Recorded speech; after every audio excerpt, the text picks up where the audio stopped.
दोस्तों, भगवान ब्रह्मा और सरस्वती की कहानी में लोग यह जानना चाहते हैं कि ब्रह्मा जी ने अपनी पुत्री से विवाह क्यों किया। आपको बता दें कि आज से कुछ साल पहले अलग अलग सोशल मीडिया पर बहुत ही वायरल हुआ था, जिसमें बताया गया है कि ब्रह्मा जी ने अपनी ही बेटी सरस्वती से शादी की थी। आज की इस नई वीडियो के माध्यम से हम जानेंगे कि आखिर भगवान ब्रह्मा और सरस्वती के विवाह की क्या है सच्चाई। इस वीडियो को देखने के उपरांत आप समझ पाएंगे कि सरस्वती और ब्रह्मा जी के विवाह के पीछे दबाएं। दोस्तों, अगर आप भी श्री कृष्ण भक्त हैं तो कमेंट में जय श्री कृष्ण अवश्य ही लिखिएगा। मित्रों, आपको बता दें कि ब्रह्मा और सरस्वती की कहानी उस समय शुरू होती है जब सृष्टि की रचना हो रही थी। हिंदू ग्रंथ के मुताबिक सृष्टि की रचना स्वयं ब्रह्मा जी ने ही किया था और इस ब्रह्मांड के पालनकर्ता के रूप में हम श्री हरि विष्णु को जानते हैं और साथ में ही भगवान शंकर को सृष्टि के संहारक के रूप में जाना जाता है। अब ब्रह्मा और सरस्वती की कहानी को समझने के लिए हमारे इस वीडियो के साथ अंत तक जुड़े रहे। आप सबको मालूम होगा कि हिंदू धर्म में ब्रह्मा, विष्णु और महेश को सृष्टि के निर्माता, पालन और संहारक के रूप में जाना जाता है। मगर कमाल की बात यह है कि आपने पृथ्वी पर विष्णु और महेश शिव की बहुत सारे मंदिरें देखी होंगी, मगर आपने भगवान ब्रह्मा की मंदिर नहीं देखी होगी। पूरी पृथ्वी पर भगवान ब्रह्मा की मूर्ति केवल भारत के पुष्कर में है। कुछ लोगों का ऐसा मानना है कि भगवान ब्रह्मा की पूजा न होने का कारण माता सरस्वती से जुड़ा हुआ है। एक वायरल पोस्ट के मुताबिक भगवान ब्रह्मा ने सरस्वती से विवाह किया था, जो कि उनकी बेटी थी। इसी वजह से भगवान ब्रह्मा की पूजा नहीं होती है। एक और वायरल पोस्ट के मुताबिक सरस्वती पुराण में भगवान ब्रह्मा और माता पार्वती के विवाह की बात लिखी हुई है। इस प्रसंग के मुताबिक जब भगवान ब्रह्मा सृष्टि का निर्माण कर रहे थे तो सृष्टि के निर्माण को आगे जारी रखने के लिए ज्ञान की आवश्यकता थी। इस वजह से उन्होंने मन से माता सरस्वती का निर्माण किया। सरस्वती की कोई मां नहीं है, उनका जन्म भगवान ब्रह्मा के मन से हुआ है। सरस्वती को ज्ञान की देवी के रूप में जाना जाता है। भगवान ब्रह्मा ने सरस्वती के साथ साथ सृष्टि का निर्माण किया और सृष्टि के अलग अलग जीव जंतु, पहाड़, नदी आदि का निर्माण किया था। इस निर्माण प्रक्रिया के दौरान भगवान ब्रह्मा माता सरस्वती के रूप से आकर्षित हो गए। माता सरस्वती ज्ञान की देवी होने के साथ साथ रूप में भी बहुत आकर्षित थी। मगर सरस्वती का जन्म ब्रह्मा से हुआ है। इस वजह से जब भगवान ब्रह्मा सरस्वती की तरफ मोहित हो गए तब देवलोक में उनकी बहुत निंदा हुई। हालांकि इन सब के बावजूद ब्रह्मा ने सरस्वती से विवाह किया और लगभग 100 साल जंगल में निवास किया। और जब भगवान ब्रह्मा पृथ्वी पर निवास कर रहे थे तब उन दोनों के जरिए मनु नाम के पुत्र का जन्म हुआ। आगे चलकर मनु की संतानें ही मनुष्य जाति के पनपने का कारण बनी। भगवान ब्रह्मा के इस व्यवहार के कारण देवलोक में यह निश्चय किया गया कि भगवान ब्रह्मा की पूजा नहीं की जाएगी।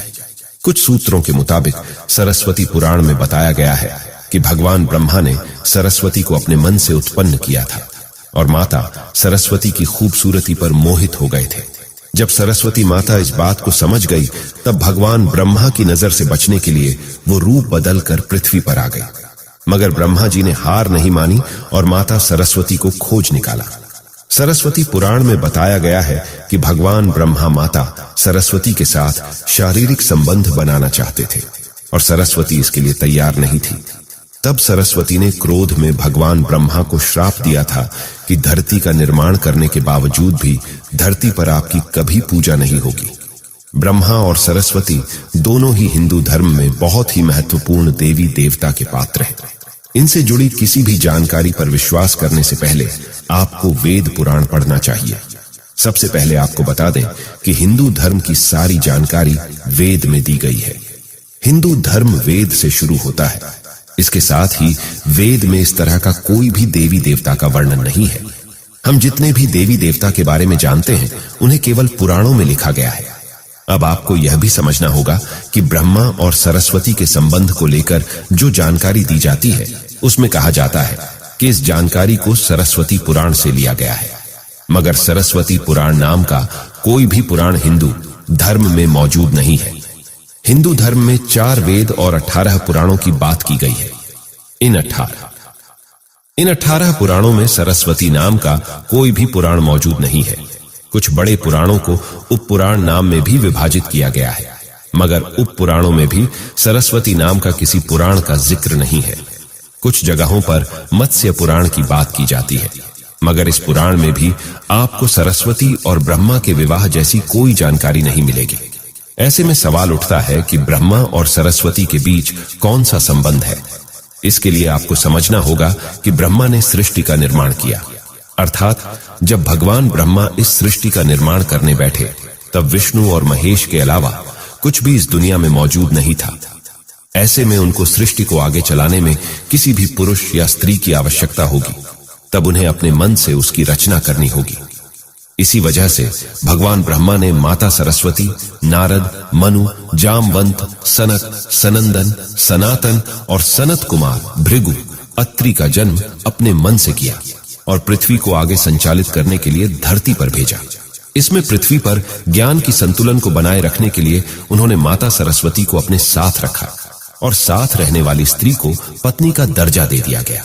अगर ब्रह्मांड में मौजूद हर चीज की रचना भगवान ब्रह्मा ने की है, तो बेटी हो या पत्नी, दोनों की ही रचना भगवान ब्रह्मा के द्वारा ही संभव थी। भगवान ब्रह्मा को अगर किसी के साथ विवाह करना था, तो इसके लिए भी उन्हें किसी का निर्माण अपने मन से करना पड़ता, और उनके मन से उत्पन्न होने के कारण उनका रिश्ता बेटी की तरह भी लगाया जाता है। हालांकि सृष्टि का निर्माण होने के बाद अलग अलग घटनाओं के कारण ब्रह्मा का विवाह 5 बार हुआ था। इस वजह से उनकी कुल 5 पत्नियां हैं, जिसमें सरस्वती, सावित्री, गायत्री, श्रद्धा और मेधा। प्रचलित कथा के मुताबिक सृष्टि का निर्माण करने के बाद वज्रनाथ नाम के एक राक्षस ने धरती पर बहुत उत्पात मचाया था। तभी इस राक्षस ने भगवान ब्रह्मा के साथ बदतमीजी शुरू की। तब भगवान ब्रह्मा ने वज्रनाथ का वध कर दिया और उस दौरान उनके कमल के 3 टुकड़े पृथ्वी पर आकर गिर गए, जिससे बड़े बड़े झील बन गए। आज ये स्थान भारत के पुष्कर नाम के इलाके में है और उस 3 झील को व्याष्ठा, मध्य और कनिष्ठ पुष्कर कहा जाता है। इन झीलों के निर्माण के कारण वहां पर एक यज्ञ करवाने का निश्चय किया गया। इस यज्ञ में साक्षात भगवान ब्रह्मा बैठने आए थे, परंतु एक यज्ञ में पति के साथ पत्नी को भी पूजा में बैठना पड़ता है। उस समय भगवान ब्रह्मा की पत्नी सावित्री थी, मगर उन्हें आने में काफी विलंब हो रहा था। बहुत देर इंतजार करने के बाद पूजा का मुहूर्त खत्म होने को बचाने के लिए भगवान विष्णु ने एक सुझाव रखा कि ब्रह्मा जी की शादी इसी पूजा के दौरान कर दी जाए। इस विचार पर सहमति दिखाते हुए भगवान नारद ने गायत्री नाम की एक स्थानीय लड़की के साथ भगवान ब्रह्मा के साथ विवाह करने के लिए मना लिया, और तब इन दोनों का विवाह हुआ और यज्ञ में भगवान ब्रह्मा ने गायत्री के साथ बैठकर पूजा को संपन्न किया। तभी वहां माता सावित्री आ गई और वह पूरी गतिविधि पर खूब क्रोधित हुई। उन्होंने क्रोध में आकर भगवान ब्रह्मा को श्राप दिया कि धरती पर उनकी पूजा कभी नहीं की जाएगी। उसके बाद उन्होंने नारद को लड़की खोजकर लाने के लिए श्राप दिया कि नारद आजीवन कुंवारे रहेंगे। जब माता सावित्री को पता चला कि यह विचार भगवान विष्णु ने प्रकट किया था, तो उनके श्राप से वह भी बच नहीं पाए। माता सावित्री ने भगवान विष्णु को श्राप दिया कि वह अपनी पत्नी के वियोग में सालों तक तड़पेंगे। इसी धारणा के कारण रामावतार में भगवान विष्णु को माता सीता से बिछड़ने का दुख भोगना पड़ा था। इसके बाद जब माता सावित्री का क्रोध कुछ कम हुआ, तब उन्होंने भगवान ब्रह्मा पर दया दिखाते हुए कहा कि उनकी पूजा इस धरती में केवल एक जगह, इस पुष्कर में ही हो सकती है। इसके बाद भगवान ब्रह्मा के इस व्यवहार से आहत होकर वह पुष्कर के समीप रत्नागिरी नामक पहाड़ पर चली गई और हमेशा के लिए तपस्या में लीन हो गई। आज भी रत्नागिरी पहाड़ पर माता सावित्री का मंदिर और उसके ठीक नीचे 3 झील के बीच बसा पुष्कर का ब्रह्मा मंदिर मौजूद है। इतिहासकारों के मुताबिक आचार्य शंकराचार्य के द्वारा सन 711 में यहां भगवान ब्रह्मा की मूर्ति की स्थापना की गई थी। उससे पहले यहां बिना मूर्ति की पूजा होती थी। जब पूरे ब्रह्मांड में कुछ नहीं था, तो ब्रह्मा जी ने सृष्टि का निर्माण किया था और उसके बाद अपने मन से माता सरस्वती को बनाया था, जिसे उन्होंने हमेशा अपने साथ रखा। हमेशा ब्रह्मा के साथ रहने के कारण सरस्वती को कुछ लोग उनकी पत्नी मानते हैं। भगवान ब्रह्मा के मन से उत्पन्न होने के कारण उन्हें ब्रह्मा जी की बेटी कहते हैं। सरस्वती ने ब्रह्मा को श्राप दिया था, इस बात का सबूत किसी भी पुराण या ग्रंथ में नहीं है। आज की इस वीडियो में हमने ब्रह्मा और सरस्वती की कहानी के बारे में बताया है। बहुत सारे लोग इस बात पर विचार विमर्श कर रहे थे कि ब्रह्मा और सरस्वती के बीच क्या संबंध है, या फिर भगवान ब्रह्मा ने अपनी बेटी से विवाह क्यों किया था। तो इन सब के सवालों के जवाब हमने इस वीडियो में दिया है। अगर आप हमारे द्वारा दिए गए जानकारी के सही और सरल उत्तर पाए हैं तो अपने सुझाव कमेंट बॉक्स में जरूर दें। मित्रों, इस वीडियो में फिलहाल इतना ही। आशा करते हैं कि हमारी ये वीडियो आपको जरूर पसंद आई होगी। वीडियो को अंत तक देखने के लिए आप सभी को